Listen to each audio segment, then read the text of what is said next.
grâce. Ce mot a été utilisé et abusé, et c'est devenu un mot utilisé pour signifier tout ce qu'on veut qu'il signifie. Cette série de messages va défier chacun de nous. Vous allez voir comment la grâce de notre Seigneur annule les plus flagrants échecs même. Vous allez apprendre comment aimer et chérir la grâce de notre Seigneur Jésus-Christ au lieu de se vautrer dans votre peine et votre culpabilité.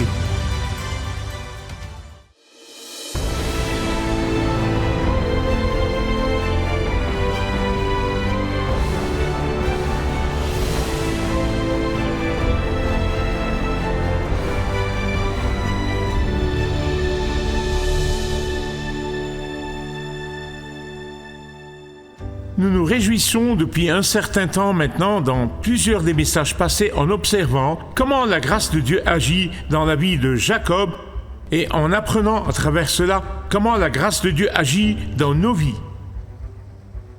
Ici, nous arrivons à ce point après que Dieu a lutté avec Jacob, après que Dieu a gagné et que Jacob s'est rendu, après que Dieu a béni Jacob, après que Dieu a confirmé la promesse qu'il a faite à son grand-père Abraham, que par lui naîtrait la lignée du Messie. Après la joie de rencontrer le Christ préincarné, après la joie de la victoire et les bénédictions de la soumission, le moment est maintenant venu pour Jacob de faire face à quelque chose qu'il a évité pendant 20 ans. Pour que la pleine bénédiction de la soumission s'installe, vous devrez peut-être faire quelque chose et c'est là ce dont je veux vous parler aujourd'hui. Jacob redoutait peut-être de franchir cette étape. Qu'est-ce que c'était? Faire face à son frère Ésaü avec toute la terreur des dernières années, 20 ans plus tard. Bien-aimés, ceci n'était sûrement pas facile. Ce n'était sûrement pas facile. Lisez le texte et lisez-le attentivement, vous le sentirez. Vous voyez, après que Jacob a trompé son père et prétendu être Ésaü, après avoir reçu la bénédiction de l'aîné, après que sa mère Rebecca lui ait dit de s'en aller jusqu'à ce que la colère de son frère Ésaü s'apaise, après que Jacob s'est soumis et a reçu la bénédiction de Dieu et le renouvellement de la promesse de Dieu, il devait maintenant s'occuper de certaines affaires passées. Et il ne s'agit pas seulement de réconciliation. Il ne s'agit pas seulement de réconciliation, mais de restitution. Entre parenthèses, chaque fois que le Saint-Esprit vous révèle quelque chose qui s'est produit, peu importe combien d'années auparavant, et vous décidez ensuite de réparer les choses, la restitution doit faire partie de cette détermination. À bien des égards, le manque de réconciliation et de restitution entrave non seulement notre efficacité et l'efficacité de la bénédiction de Dieu sur nous, mais il entrave également la réponse à la prière. Vous me suivez? Mais ce n'est pas tout. Il obscurcira toujours l'atmosphère, pas du côté de Dieu, mais d'une autre. Il obscurcit l'atmosphère de notre relation avec le Seigneur. Le Nouveau Testament rend cela encore plus clair. Si intérieurement vous faites l'expérience du pardon de vos péchés de la part du Seigneur Jésus-Christ, vous devez exprimer extérieurement ce pardon à ceux qui vous ont fait du tort. Le mot restitution est un mot qui manque dans notre vocabulaire, dans notre société d'aujourd'hui. S'il vous plaît, écoutez-moi bien. Le refus de procéder à une restitution dévalorise la repentance. Le refus de procéder à la restitution met en doute l'authenticité de la repentance. Même une restitution partielle est incompatible avec une véritable repentance. Regardez avec moi maintenant la Genèse 33, verset 3. Vous voyez, lorsque la vie de Jacob a été transformée par sa soumission, comme nous l'avons vu dans le dernier message, il savait dans son cœur que la restitution et la réconciliation devaient suivre. Et ainsi, il s'est incliné 7 fois devant Ésaü. 7 fois, il s'est incliné devant Ésaü. Vous demanderez pourquoi c'est important. Eh bien, Vous voyez, 20 ans plus tôt, Jacob a trompé son père et a volé la bénédiction de l'aîné à son frère.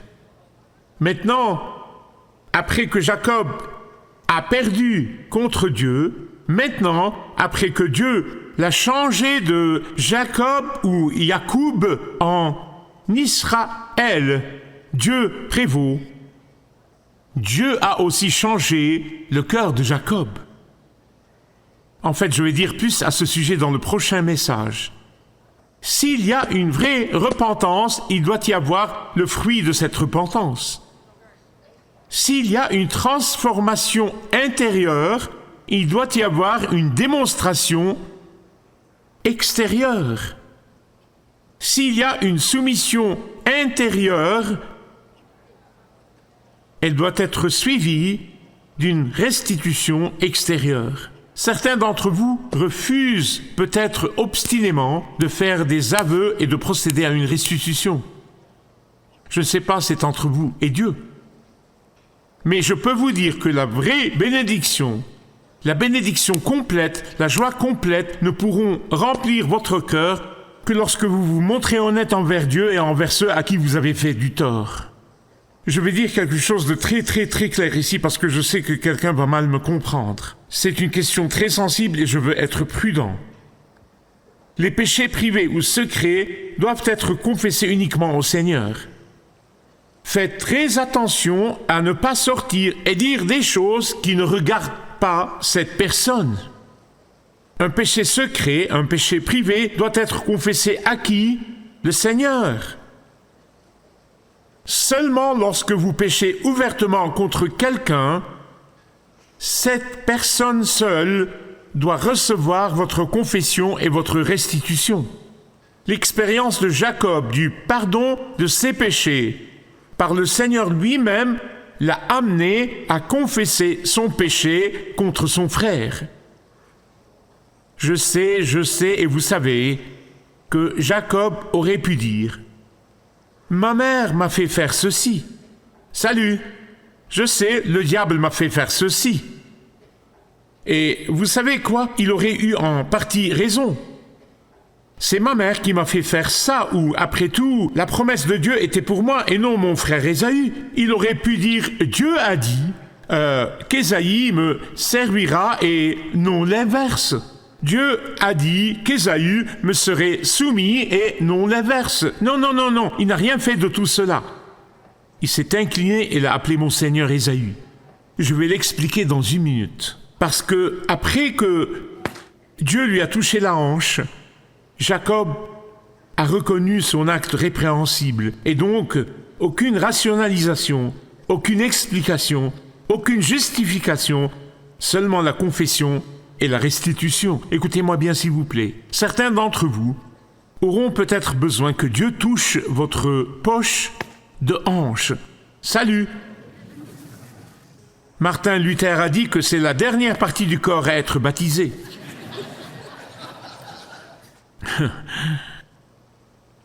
Vous avez peut-être été infidèle au Seigneur avec les bénédictions et les faveurs qu'il vous a accordées. Vous avez peut-être gardé la dîme et l'offrande qui appartiennent au Seigneur. Elles ne vous appartiennent pas, mais vous les gardez. Vous devez faire une restitution avant qu'il ne soit trop tard. Et peut-être que pour certains, ils sont en fait près d'être trop tard. Faites-le aujourd'hui. Jacob a reconnu le mal qu'il avait fait. Il l'a avoué. Il s'en est repenti. Et puis il a insisté à faire une restitution. Il s'est incliné 7 fois à insister à appeler son frère, mon Seigneur Ésaü, comme marque de respect. C'est l'expression de la repentance à cette époque, dans cette culture. Et il a insisté qu'Ésaü en ait besoin ou non.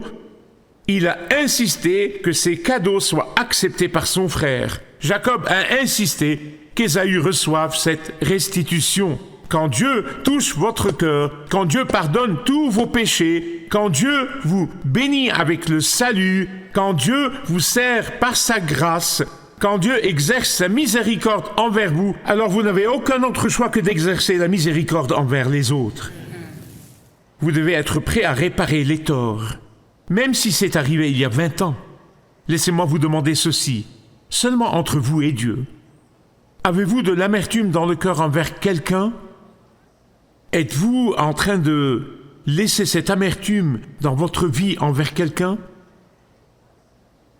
Êtes-vous rempli de colère et de ressentiment envers quelqu'un? Avez-vous consciemment fait du tort à quelqu'un? Avez-vous consciemment abusé de quelqu'un? Avez-vous trompé quelqu'un? Avez-vous trompé Dieu et dit, eh bien, Dieu n'en a pas besoin? Laissez-moi vous en supplier. Je peux vous dire en toute certitude qu'il n'y a aucune quantité de chants publics, il n'y a aucune quantité de prières publiques, il n'y a aucune quantité de participation aux études bibliques, il n'y a aucune quantité d'enseignement et de prédication que vous pouvez entendre, il n'y a aucune quantité de prédication et d'enseignement que vous pouvez faire, parce que je m'adresse également au prédicateur qui remplacera la confession et la restauration. Quelqu'un pourrait me dire, Michael, tu ne me comprends tout simplement pas. Tu ne comprends pas ma situation. Michael, tu ne comprends tout simplement pas mon monde. Je n'ai pris que ce qui m'était dû. Oui, probablement je ne comprends pas. Plus je vieillis, plus je découvre, plus je ne comprends pas des choses. Mais peu importe que je comprenne ou non, je ne suis qu'un pécheur déchu et imparfait sauvé par la grâce comme vous. Ce qui compte, c'est Dieu et sa parole. Donc Jacob a insisté qu'Ésaü reçoive le cadeau et il l'a accepté à contre-cœur. Question, Ésaü en avait-il besoin?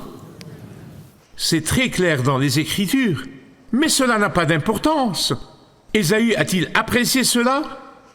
Cela n'a pas d'importance. Ésaü le méritait-il? Cela n'a pas d'importance. Vous faites cela pour le Seigneur et pour vous. Voici autre chose que je ne veux pas que vous manquiez. L'étape la plus importante est de trouver un but dans votre cœur. C'est la toute première et la plus importante étape. Vous devez avoir un objectif dans votre cœur. Vous avez l'intention dans votre cœur de vous confesser. Vous avez l'intention de faire une restitution. Ou bien, vous avez l'intention dans votre cœur de demander pardon. N'oubliez pas que Dieu est celui qui travaille à l'autre bout des choses. Il ne travaille pas seulement sur vous, mais il travaille chez l'autre, même si l'autre n'est pas croyant. Ce n'est pas grave, nous allons le voir dans cette histoire avec Ésaü maintenant. Dieu ne vous permettra pas seulement de le faire, il vous fortifiera, il donnera l'opportunité, il pourvoira les ressources. Mais vous devez commencer par avoir une détermination dans votre cœur. Laissez-moi maintenant vous montrer à partir des Écritures ce que je veux dire. Vous voyez tout ce que vous lisez dans la Bible à propos d'Ésaü, tout ce que nous savons à son propos des Écritures, il ne craignait pas Dieu, il se préoccupait de lui-même, il aimait la gratification instantanée. C'était un homme de la campagne. En fait, c'est comme ça qu'il le décrit. C'était un homme de la campagne. Mais Dieu avait déjà devancé Jacob et il avait changé le cœur d'Ésaü. Dieu travaille aux deux extrémités. En fait, il travaille sur plusieurs fronts, mais il travaille sur les deux fronts quand il y a un dessein dans le cœur. Lorsque vous décidez dans votre cœur de réparer le mal, Dieu vous devancera, Dieu préparera le chemin pour vous et Dieu changera le cœur de l'autre personne. Dieu fera des choses qui vous surprendront absolument. Voici une autre chose qui vous bénira si vous la prenez à cœur. Jacob et Ésaü n'ont jamais réellement parlé spécifiquement du problème ou du péché. Vous avez remarqué ceci? Ils n'en ont même pas parlé. Nous aimons parler des choses jusqu'au bout. Je vais continuer. Ils n'ont jamais discuté en détail de l'ancienne blessure. Ils ne se sont jamais dit « sortons ensemble et réglons cette histoire ». Non. Ils n'ont pas dit « réunissons nos enfants, faisons un barbecue et toi et moi nous parlons ». Nous aurons une conversation à cœur ouvert. Ils n'ont jamais vidé leur sac, ce que nous aimons faire. Et je ne suis pas contre ça. Mais savez-vous pourquoi? Savez-vous pourquoi? Je suis absolument convaincu que parce que parfois, une étreinte une étreinte peut parler beaucoup plus éloquemment que des paroles. S'il vous plaît, regardez ceci. Avant que Dieu ne touche Jacob, avant que Dieu ne lutte avec Jacob, Jacob a envoyé les autres et les cadeaux devant lui. Vous avez remarqué ceci? Mais ici, après que Dieu a lutté avec lui et qu'il a perdu contre Dieu et que Dieu a gagné, que se passe-t-il? Il va devant pour faire face à Ésaü. C'est le pouvoir que Dieu donne, et seul Dieu peut le donner. Le Saint-Esprit ne gaspille pas ses mots. Le Saint-Esprit est l'auteur de ce livre de la Genèse à l'Apocalypse. Amen. Maintenant que Jacob a été conquis par Dieu, maintenant qu'il a été conquis par Dieu lui-même, il a maintenant le courage d'affronter son passé. Maintenant que Jacob a été conquis par Dieu, il a une force renouvelée pour affronter son passé douloureux. Question. D'où viennent cette puissance et cette force renouvelée? D'où viennent-elles? Elles viennent de celui qui l'a changé. Vous voyez, c'est un travail complet. C'est un travail complet. Quand Dieu commence son œuvre, il la complète. Je vous ai dit dans le dernier message que je fais partie de ces personnes qui sont absolument ravies d'avoir perdu face à Dieu. Laissez-moi vous dire autre chose qui est très important ici, à propos de ne pas résoudre les conflits, de ne pas résoudre les blessures et les péchés du passé. Je veux vous dire quelque chose de très très important à propos de l'amertume, si on ne s'en occupe pas. L'amertume, si elle n'est pas traitée bibliquement, elle ne disparaît jamais. Elle ne disparaît pas et n'est pas oubliée. Non, non, non, elle va sous terre. Vous me suivez? C'est pour cela que la Bible parle de la racine de l'amertume. La racine d'un arbre est cachée. Vous ne pouvez pas la voir. Elle va sous terre. À chaque fois que la Bible parle de l'amertume, elle en parle non pas comme un fruit, mais comme d'une racine. Pourquoi? Parce qu'elle va sous le sol de votre vie. Et lorsqu'elle pénètre sous terre, elle empoisonne le sol de votre vie et vous fait du mal ainsi qu'à bien d'autres personnes autour de vous. Avant que vous ne pensiez que je vous sermonne, faites-moi confiance. Faites-moi confiance, ce n'est pas le cas. Laissez-moi vous l'avouer ouvertement. La restitution, l'aveu, ce n'est pas facile. Ce n'est pas facile. Produire le fruit de la repentance n'est pas une bagatelle. Je vous dis cela parce que je parle d'expérience. Corriger les torts du passé peut vous faire peur. Faire face aux péchés et aux torts du passé peut vous donner une horrible sensation dans l'estomac. Est-ce que vous savez de quoi je parle? Ah! Mais si vous le faites au nom de Jésus, si vous le faites pour l'amour de Jésus, et si vous le faites dans la puissance de Jésus, vous recevrez une force dont vous n'avez jamais fait l'expérience auparavant et que vous n'avez jamais connue auparavant. Pourquoi dis-je ceci?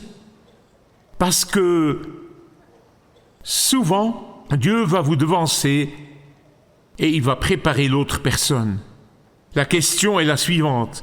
Que se passe-t-il si vous allez voir une personne à qui vous savez que vous avez fait du tort et vous lui demandez pardon et vous confessez sincèrement? Et si elle refuse, écoutez bien, ce n'est pas votre problème. Ce n'est pas votre problème. C'est maintenant leur problème et celui de Dieu. Amen. Mais pourquoi la restitution est-elle si importante pour vous et si importante pour moi et si importante pour nous qui aimons Jésus? Parce qu'elle nous humilie devant Dieu et les hommes. Jacob s'est humilié devant Ésaü. Bien-aimés, ça ne doit pas être facile, car ça nous aide aussi à gérer de manière responsable les conséquences de nos actions. Ça nous rappelle à quel point l'obéissance coûte cher. Et une chose que ça fait, c'est que ça polie notre témoignage. Ça polie notre témoignage. Quand Ésaü a vu la véritable humilité de son frère et le changement de son comportement, quand Ésaü a vu l'humilité de son frère dans la confession et la repentance, il a été bouleversé.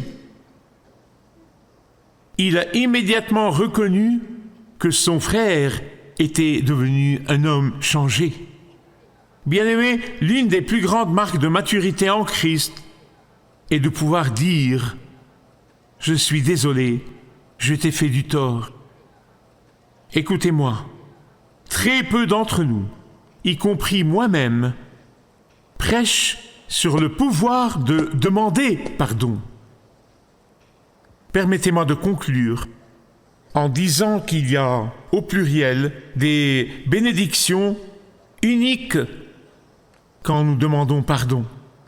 Des bénédictions vraiment uniques. Ça ne vous apportera pas seulement une véritable paix, ça ne supprimera pas seulement les ombres qui pèsent sur vous, ça ne vous rendra pas seulement une pleine santé spirituelle, mais la Bible indique très clairement qu'elle apportera des réponses aux prières. Les prières que vous priez depuis longtemps et auxquelles Dieu n'a pas répondu. Et je dis cela sur la base de la parole de Dieu parce que le psaume 66, 18 dit « Si je chéris, si je cache, si je ne confesse pas, si je garde le péché dans mon cœur sans m'en repentir, sans le confesser, sans m'en repentir, Dieu n'exaucera pas mes prières. »